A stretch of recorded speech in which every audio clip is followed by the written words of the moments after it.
नमस्कार। कई बार लगता है ना कि ग्रामर के नियम सीखते सीखते इंग्लिश बोलने की शुरुआत ही नहीं हो पाती। तो इसी प्रॉब्लम का एक हल लेकर आए हैं। हमने एक 45 मिनट की मास्टर क्लास का जो सार है उसे 5 मिनट की एक जबरदस्त टूल किट में पैक कर दिया है। और इसका फोकस सिर्फ एक चीज पर है, प्रैक्टिकल पैटर्न्स जिन्हें तुरंत इस्तेमाल किया जा सकता है।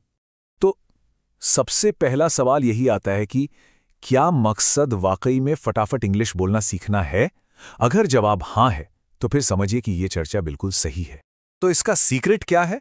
देखिए, इसका जो राज है ना वो बहुत सिंपल है। ग्रामर के जो भारी भरकम नियम हैं उन्हें थोड़ी देर के लिए साइड में रख दीजिए।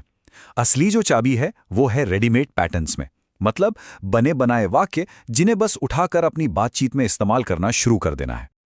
अच्छा, तो इस पूरी टूलकिट को हमने 6 बहुत ही आसान हिस्सों में बांट दिया है। हम लोग बिल्कुल बेसिक चीजों से शुरू करेंगे, जैसे अपनी जरूरतें कैसे बताएं, और फिर धीरे धीरे एडवांस लेवल की बातचीत तक पहुंचेंगे। तो फिर देर किस बात की, चलिए शुरू करते हैं। तो पहला सेक्शन है बिना ग्रामर के कैसे बोलें। यहीं पर हम उस रेडीमेड पैटर्न वाले आइडिया को ठीक से समझेंगे, जो सच कहूं तो इस पूरे तरीके की नींव है। तो सवाल उठता है कि ये रेडीमेड पैटर्न आखिर है क्या चीज? देखिए, इसे ना एक ताले की चाबी समझिए।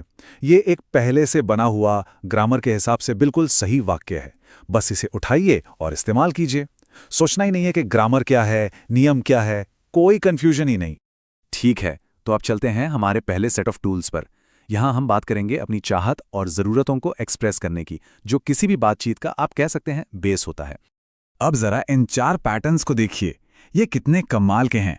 एक तरफ है I want to learn English, मतलब एक सीधी सादी इच्छा।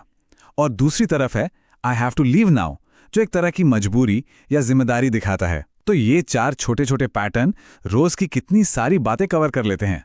सच में ये बातचीत की बुनियाद हैं। चलिए अब हमारी किट में अगले टूल्स देखते हैं। ये हैं अपनी काबिलियत, अपनी क्षमताओं के बारे में बात करने के लिए। भाई, कोई क्या कर सकता है और क्या नहीं, ये बताना तो किसी भी बातचीत का एक बहुत ज़रूरी हिस्सा होता है ना? ये देखिए, ये एक बेसिक जोड़ी है। एक तरफ है आई कैन, मतलब मैं ये कर सकता हूं, और दूसरी तरफ है आई कांट, मतलब मैं ये नहीं कर सकता। कितना सिंपल, लेकिन कितना पावरफुल है। और सबसे बड़ी बात, इसे आज और अभी से इस्तेमाल किया जा सकता है। अच्छा, अब ये वाला देखिए, आई एम एबल टू। ये भी क्षमता बताने का ही एक तरीका है, लेकिन इसमें थोड़ा फर्क है। ये जोर देता है कि कोई अभी क्या कर पा रहा है। मतलब ये कैन से थोड़ा ज्यादा फॉर्मल और स्पेसिफिक हो जाता है, जैसे I am able to speak fluently. Okay, तो अब आते हैं अगले सेक्शन पर, पोलाइट रिक्वेस्ट्स, यानी विनम्रता से अनुरोध करना।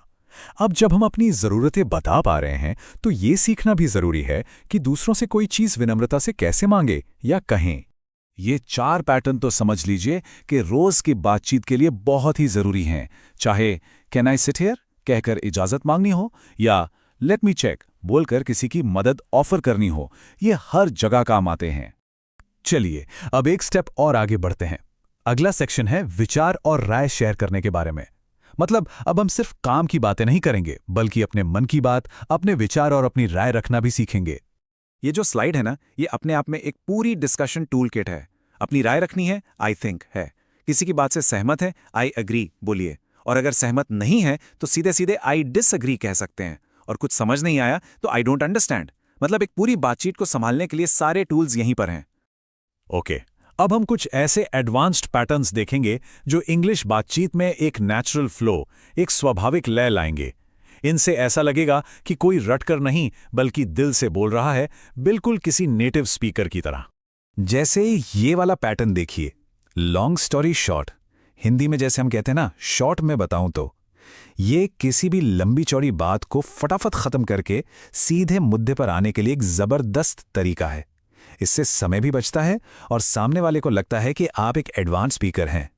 जैसे इस एग्जाम्पल को देखिए, long story short, I quit the job. अब इसके पीछे एक लंबी कहानी हो सकती है, लेकिन इस एक लाइन ने सारी बात का निचोड़ सामने रख दिया। बस यही इसका कमाल है। अब ये वाला फ्रेज देखिए, it is what it is. इसका मतलब होता है अब जो है सो है। जब किसी ऐसी सच्चाई को स्वीकार करना हो जिसे बदला नहीं जा सकता, तो ये फ्रेज एकदम परफेक्ट है। ये नेचुरल इंग्लिश में बहुत इस्तेमाल होता है। और मजे की बात यह है कि इन पैटर्न्स को एक साथ भी इस्तेमाल किया जा सकता है। जैसे यहां देखिए, पहले लॉन्ग स्टोरी शॉर्ट से घटना को समराइज किया और फिर it is what it is बोलकर उस सिचुएशन को स्वीकार कर लिया। देखिए बातचीत में कितना नेचुरल फ्लो आ गया। और हमारा आखिरी एडवांस्ड पैटर्न है at the end of the day. इसका इस्तेमाल हम तब करते हैं जब हमें किसी बात का अंतिम निष्कर्ष या सबसे जरूरी सच बताना हो। जैसे at the end of the day health matters, मतलब दिन के आखिर में सबसे जरूरी तो सेहत ही है। अपनी बात में वजन डालने का ये एक बहुत ही दमदार तरीका है। तो इन सब से क्या सीखने को मिलता है? सबसे जरूरी बात यह है कि 100 अलग अलग पैटर्न याद करने की जरूरत नहीं है। बस कुछ जो काम के पैटर्न्स हैं उन्हें पकड़िए और लगातार प्रैक्टिस कीजिए, अपनी रोज की बातचीत में लाइए। याद रखिए, प्रैक्टिस से ही बात बनेगी। और जाते जाते बस इस एक बात को हमेशा याद रखिए, हर कोशिश के साथ सुधार हो रहा है। इस बात को मन में बिठा लीजिए, इस पर यकीन कीजिए और बस बोलते रहिए।